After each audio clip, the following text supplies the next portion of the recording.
The Smurfs movie? Yeah, it's a cinematic atrocity. It's one of those live-action CGI hybrid movies that, outside of a few occasions, nobody actually liked. What's weird though is that as a kid, I really liked this movie. I loved its characters, its story, and its humor. Yeah, look, you've read the title, so I'll keep it brief. This movie is abhorrent. Whoever thought this was a good idea deserves to be executed at the stake. As of now, however, in 2026, we currently have 4 of these movies, so clearly whoever instigated the idea is still alive. And I'm gonna talk about them all, eventually. So here is the first installment in the Spawns of Satan cinematic universe. So the movie opens with talking, blah blah blah, yap yap yap, here's the Smurf village. Anyway, this guy tries to get into Fight Club. How could anybody think that? For some reason, I thought of my first fight with Tyler. No! But is denied access and is like...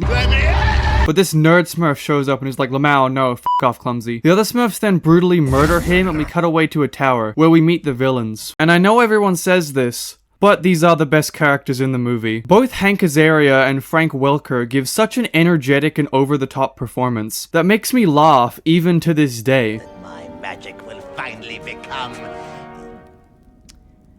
not infallible.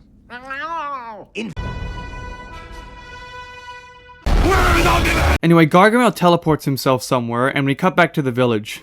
Time to smurf some magic. They're going to say that a lot, aren't they? So Old Smurf is prophesizing or something, but then Clumsy walks in and is like, ah, we need some more of that lean, bro. No! Those fields are too close to Gargamel's castle.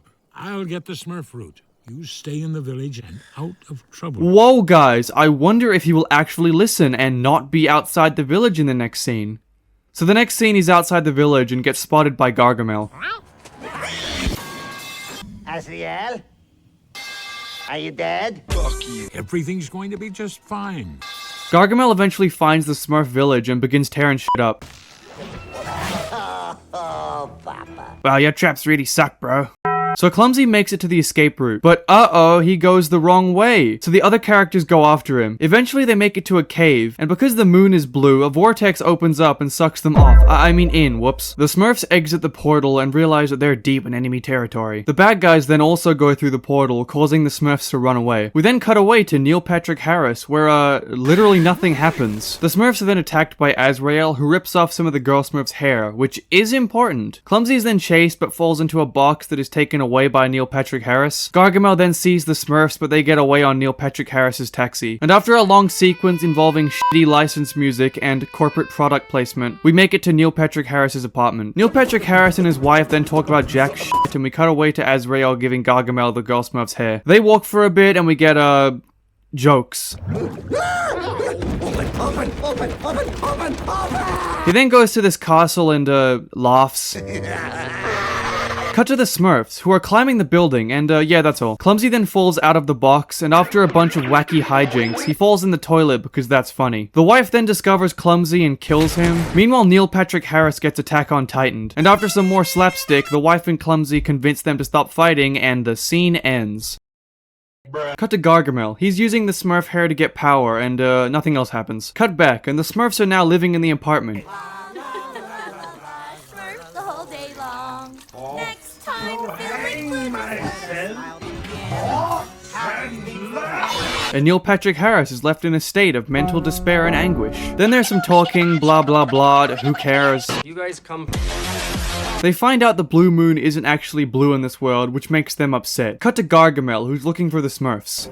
Is everyone in this realm completely insane? Well, some of them definitely are. He then talks to a has-been hotel fan, and yeah, that's all. Back at the apartment, Neil Patrick Harris leaves, and the Smurfs follow him. But they leave Clumsy behind because he's not the right level. After arriving, Neil Patrick Harris sneaks the Smurfs in, and fuck me. Come on. None of you find that song just the tiniest bit annoying? I find it annoying. Oh, thank God, I like this guy. Cut to Gargamel, who's doing stuff, but then finds the building using a card, and that's literally it. Back at the apartment, Clumsy and the wife talk about stuff that doesn't matter to the plot at all and is only here to waste your time. Meanwhile, Gargamel uses some magic to make a woman younger, but it's not important to the story. Anyway, Neil Patrick Harris calls the wife to come and get the Smurf, so she does, but they see a Fortnite card. so they try to get it. And I think it's a good time to mention that we are now halfway through the movie and barely barely anything has actually happened. Glad to know my time isn't being wasted. Anyway, there's a bunch of slapstick that I assure you is very important and very funny. But then Gargamel appears and starts sucking up the Smurfs, but then he accidentally sucks up the cat, so Neil Patrick Harris makes the leaf blower shoot out the cat and the Smurfs. Gargamel then goes into an elevator, then falls out of the elevator and is arrested. Leaf blower thief!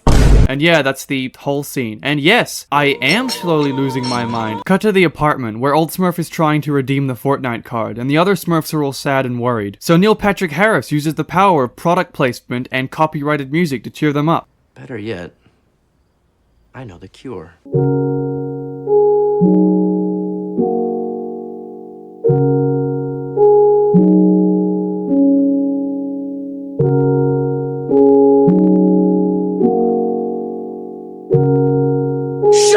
Clumsy then does something on a computer and Neil Patrick Harris sends the wrong thing or whatever. Old Smurf then walks in and is like, "Redeeming the Fortnite card is proving to be more difficult than I expected." This makes everyone very sad. Cut to Gargamel in prison. He talks to a moth and that's all. Cut back to the apartment. You guys drink coffee?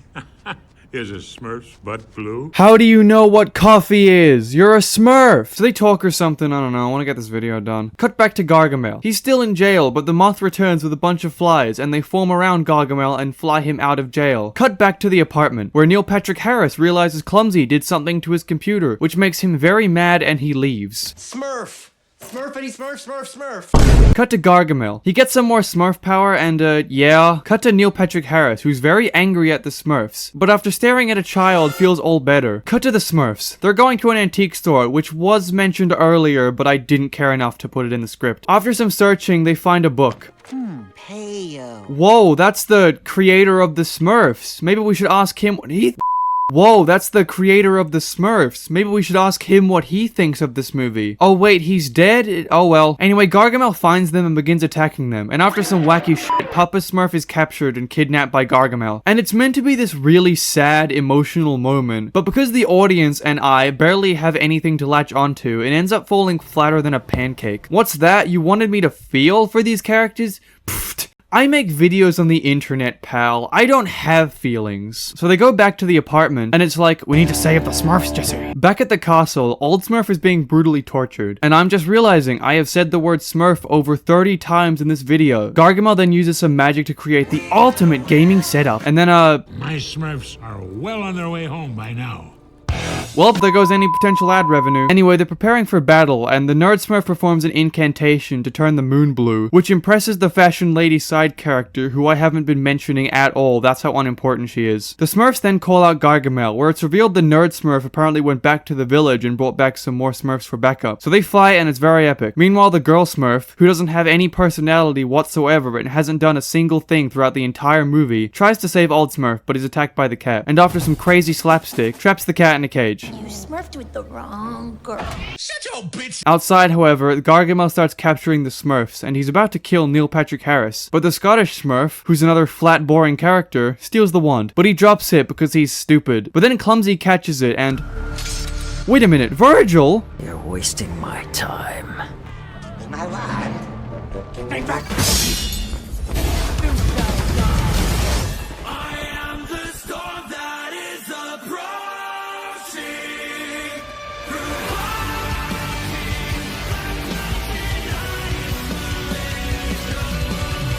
Great and powerful.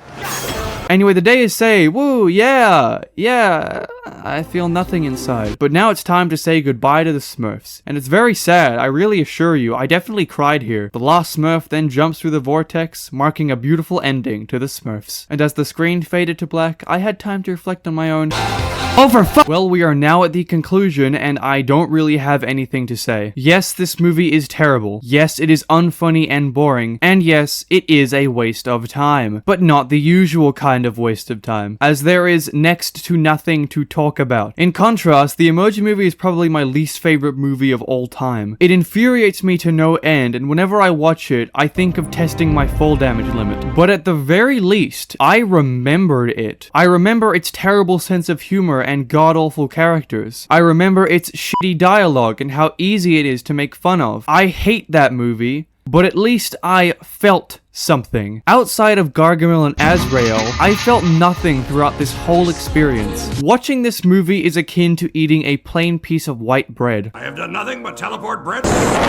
It's not necessarily all that terrible, but it's also not really good either. You just kind of eat it and move on with your life. The story is generic and that's it. The characters are boring and that's it. The jokes are unfunny and that's it. As a result, this is probably the worst kind of movie for me to review. What is there more to say outside of what's already been said? There's nothing in particular to point out or to make fun of. TLDR, this movie is boring and a waste of time, and I still have 3 more of these to go, which I will get to eventually, don't worry. And yeah, that's all I have to say. Subscribe or, I don't know, you'll turn into a Smurf. Alright, I've said my piece, I'm gonna go play Devil May Cry 5.